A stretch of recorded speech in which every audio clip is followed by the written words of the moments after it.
My 29 female parents ghosted me 5 years ago after my wedding and now reached out. What do I do? Too long did not read. I'm married to my former boss.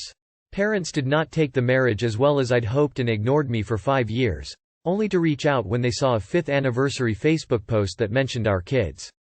Do I let them back in, or do I ignore them? My husband, 30 male, used to be my boss. About 9 years ago I started working as his assistant. We spent about 2.5 years ignoring our mutual attraction until we gave in. We then went to HR, who reassigned me, and the whole thing was strictly above board from the time we began dating. I got pregnant about a year later, and my husband and I decided to just get married. While we'd only really been dating for about 1.5 years, we knew each other completely, loved each other, lived together, and there was a baby on the way. We knew how it would look, but I had to leave the company anyway due to problems with my new boss, so we didn't anticipate this causing any issues, except with my parents. They, 62 male, 57 female, have always been overprotective, so I knew they wouldn't like me dating my boss, and hadn't told them, but I had to tell them if I wanted them at my wedding. We decided to be mostly honest with them, about how it was strictly professional until it wasn't, how the second it got unprofessional we went to HR, how he had never taken advantage of me, but now we wanted to get married and we wanted them there. We did not mention the baby, because I felt that giving them that information in addition to the rest all at once would just break them. I was only about 4 months along when the wedding happened, so the bump was easily hidden by a flowy dress. The wedding itself went off without a hitch, and apart from my mother pulling me into the bathroom shortly before the ceremony to ask if I was sure about this, which I said I was, my parents seemed to take it well. The ceremony and reception were at 2 different venues, and we had to travel from one to the other, and my parents never arrived at the reception. I called them and got ignored, and then my brother called them and they told him that they were going home. I don't remember the exact reason they gave, but it amounted to them being tired and uncomfortable. I tried contacting them after the wedding, but found that I was blocked on everything except email, which I used to send them a long letter essentially saying that I'm an adult who made an adult choice and I hope they can respect that. 5 years later, I have not heard from my parents since my wedding. My husband and I are not big on social media in general, but I recently posted something for our 5th anniversary in which I mentioned our 2 kids and third on the way. Within a month of making this post, my parents left a voicemail saying they saw the post, and, having had no idea that they had grandchildren previously, now want to meet them. I haven't responded and there have been a few follow-ups since then asking why I haven't. I don't know what to do, but my gut instinct is that 5 years is too long, and it's about the kids, not about them respecting my choices or relationship. However, I can't help but feel that I'm being unfair, and my brother agrees, because I told them in my email that if they could learn to respect my choice and my marriage eventually, then we could talk, and now I'm retroactively applying a time limit. Edit. Can't find a way to work this in organically, but my husband is not white. I am, as are my parents. I don't think this is a race thing or that my parents are racist, and neither does my husband, and we don't understand why they would want to meet our mixed-race children if they were racist, but this element is still gnawing at me. Should I reach out to them? If I did, how would we go about rebuilding the relationship? Do you think you'll regret not reaching out? I would think it's 100% up to them to rebuild their relationship with you and you decide if it's enough. I don't know if I would trust them with your children. They walked away from their daughter so easily. I can see them doing it to the kids as well if things don't go their way and they're likely to be hurt. They still don't respect your choice. If they'd come to respect your choice at some point in the last 5 years, they'd have reached out already. But no. They just want to get their hands on those juicy fresh grandchildren. Don't fool yourself. They're gonna tell your kids just what they think of you and your marriage, as soon as the kids are old enough to talk. They're going to inflict those same old poisonous opinions and attitudes on your kids. Hey, I am sorry that this happened to you. You didn't deserve this. And your patents were very unreasonable in my opinion. The blocking you everywhere is just insane to me. They really didn't care about how that would make you feel. And how that would affect you. To me that was very selfish and cruel. Personally I would meet up with my parents just to have a conversations about everything. Before I made any decisions regarding them meeting my kids of letting them in my life again. And just see how that conversation or conversations go. You need to establish strong boundaries around your husband, children and marriage and make it crystal clear what is acceptable behavior from them and what is not. Your parents need to agree to the terms beforehand and understand that if they step over the boundaries you will enact consequences, whatever you decide those to be. You hold all the cards here, not the other way around, so make any interaction on your terms. As for whether it's been too long, do you think they would have contacted you if they didn't find out about your children? Only you can answer that, but from an outsider's perspective it doesn't bode well for a happy reunion. They seem only interested in your children. Best of luck. Personally, I'd respond saying that I'm not ready to let them into my life right now. But that now I know the door is open, I will consider it in the future. That gives you all the breathing space you need. I was expecting an age gap. I mean, you were his assistant and both early 20s. It's not like he was 40 and the VP. I'd start slow and not involve the kids for at least a year of positive interaction with them. How could you ever trust them not to just abandon your kids if they did something unauthorized? They've shown that they aren't willing to be loving. You can't trust people who don't know how to love. Don't talk to them unless you see they're reaching out to you for your sake, over their own. After a traumatic argument with my husband, I have lost attraction and don't know how to regain it. My husband and I are best friends. We spend nearly all our time together due to COVID, and we usually have great problem solving, where we both come from a place of empathy and willingness to improve. My husband has been stressed this year and as a result hasn't really worked since April 2020. I handle the household, deal with his employer, manage his relationship with his family, as he does not want to do it, cook his meals, buy his clothes, etc. Yesterday, my husband and I had an argument unlike any we have had before.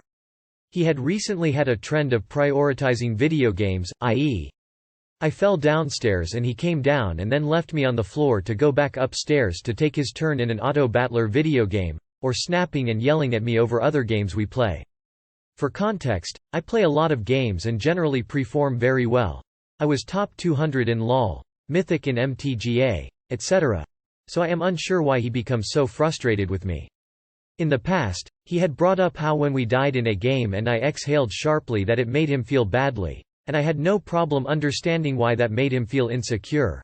But when I mention I feel it's unfair that he yell at me over in-game currency, which he quite literally uses 90% plus of, he doesn't see it as a problem and excuses it with, "I'm tired today," or, "You know I have ADHD and am on medication for it." When I brought up feeling like a lesser priority because of these behaviors, mid-conversation he turned away to start linking a SC2 video game clip, which I said was rude. He became extremely heated and would roll his eyes, scoff, and shake his head whenever I spoke. I remained civil and patient on the outside, but inside I was incredibly hurt and shocked by some of the things he was saying, which were completely out of character. When I told him I was hurt by his dismissive behavior when I was speaking, he continued to mockingly laugh at me, and even said something along the lines of, "I know you're not going to leave me," when I told him I felt like we had found a core incompatibility. He calmed down after and told me he was right and that he was sorry.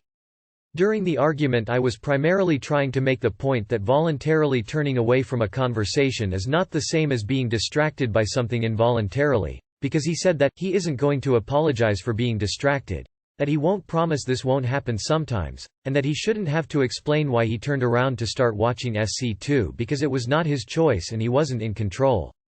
Long story short, he ended up cooling down and agreeing there is a distinction and apologizing for how he spoke. Now, however, I feel slight repulsion when he tries to initiate affection or intimacy, and I cannot manage to get over a feeling of apathy. I also have a hard time self-starting on my supportive duties.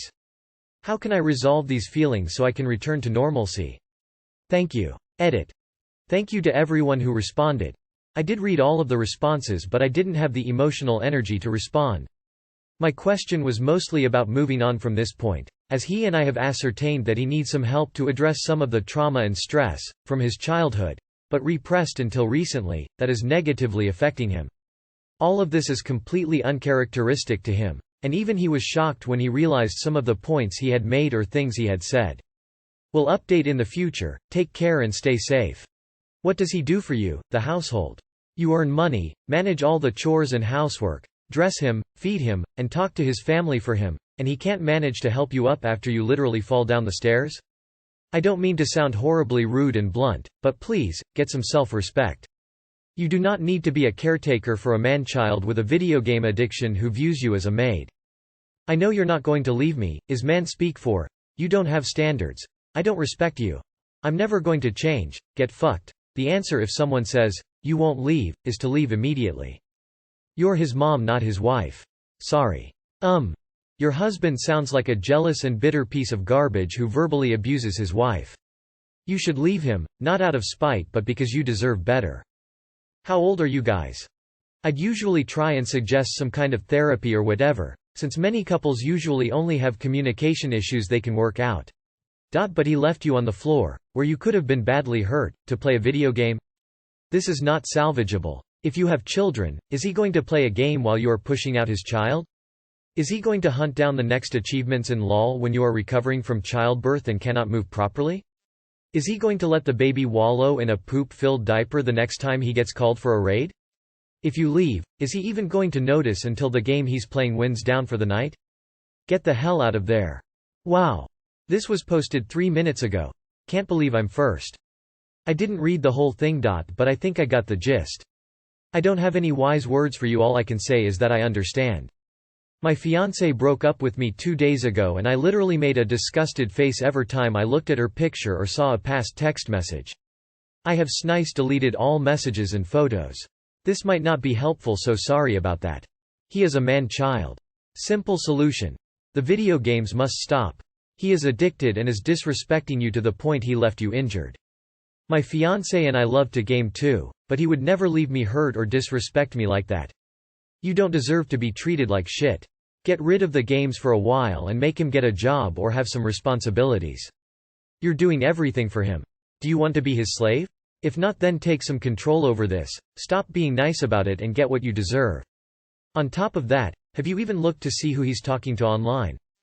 Mom shaming. Ever since my wife, 34F, and I, 34M, became parents, 4M and 5M, we've encountered quite a bit of mom shaming, even from direct family.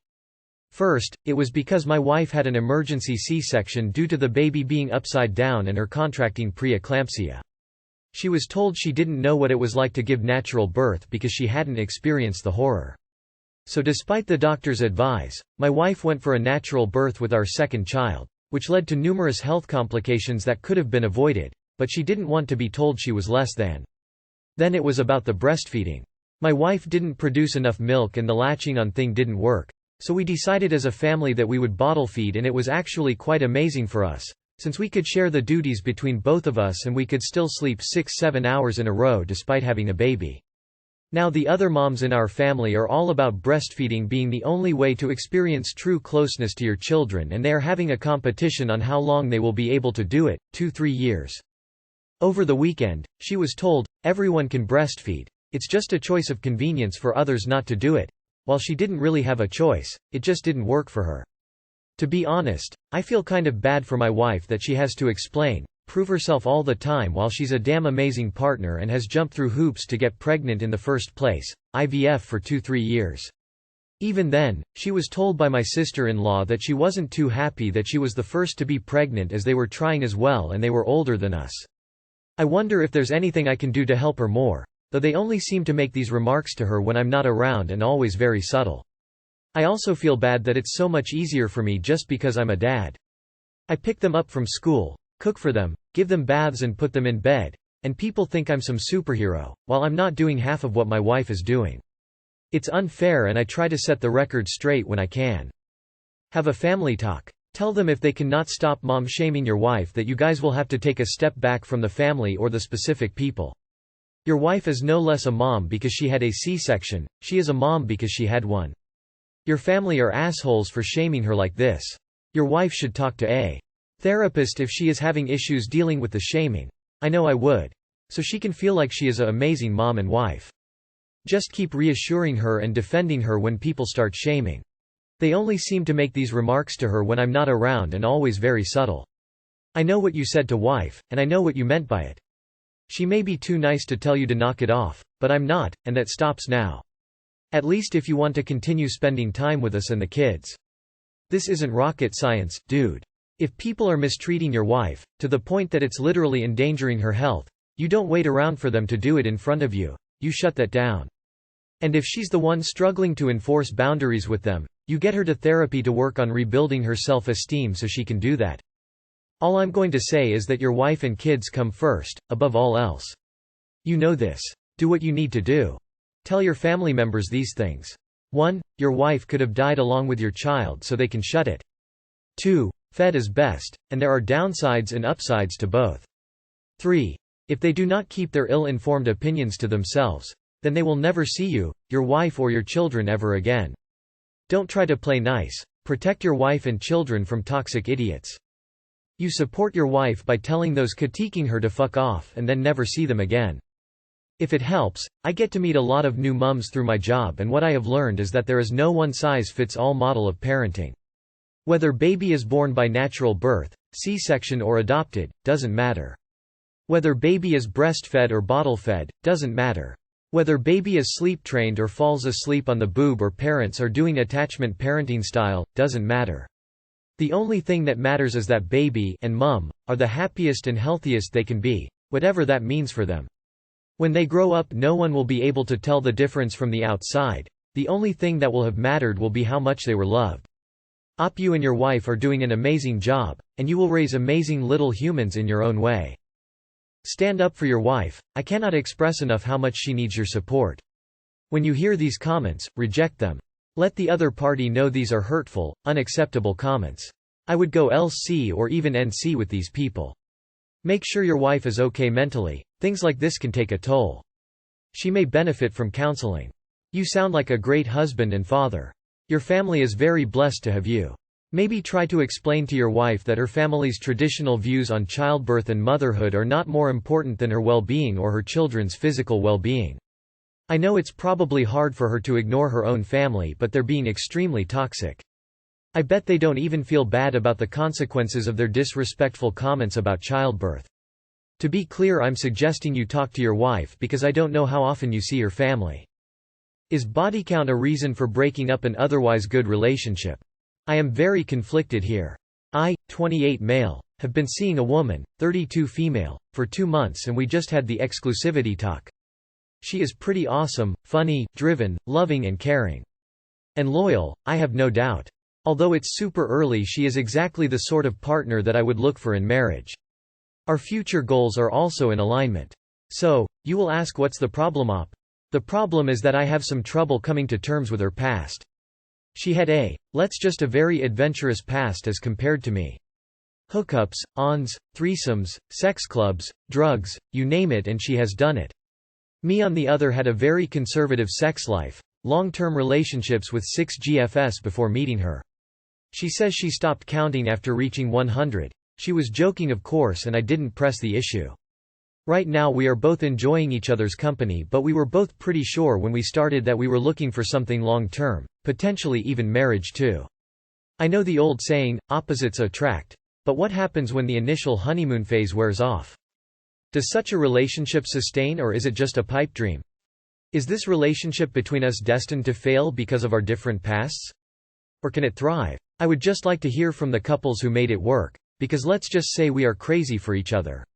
And she completely adores me and has assured me that she is very happy with me and would really like to see where this goes. I have my own qualities. I know kickboxing. I can speak and write 4 different languages, learning a 5th one. I love adventure sports and I was a mathlete in college. But sometimes I get really worried about our compatibility. So Reddit, please help me out here. I don't want to lose her, but at the same time I don't want to waste my time too. They gonna give you shit for it, but if you're uncomfortable with it, then it's a totally valid reason, my guy. Look, if you're uncomfortable with it and don't think you'll get past it, then maybe you end it. However, my husband and I have been together almost 5 years total, and he's the second person I have ever had sex with. His number is definitely higher than that. He's had threesomes, foursomes, one-night stands, etc. And do you know how often it comes up? Almost never. He's sweet and loving and supportive and funny, and when I look at him I never think about what he did before we met. I would be hesitant to throw away someone you describe as marriage material. It's a tough one. The fact that you're on here asking suggests to me that it's playing on your mind. I personally wouldn't like it, but that's just me. You're worried about compatibility because you behaved differently to her in the past? People change, priorities shift. You seem very compatible in that you speak very highly of her and seem like you both enjoy each other's company. Put it this way, are you willing to lose out on someone you greatly care about because of your ego? Yes. The past is over. Leave it where it belongs. It's not going to change and there is no point in dwelling on it. Focus on the present and on building the strongest, best relationship you can. If you do that, then yes, of course this can work. If you live in the past, it can't.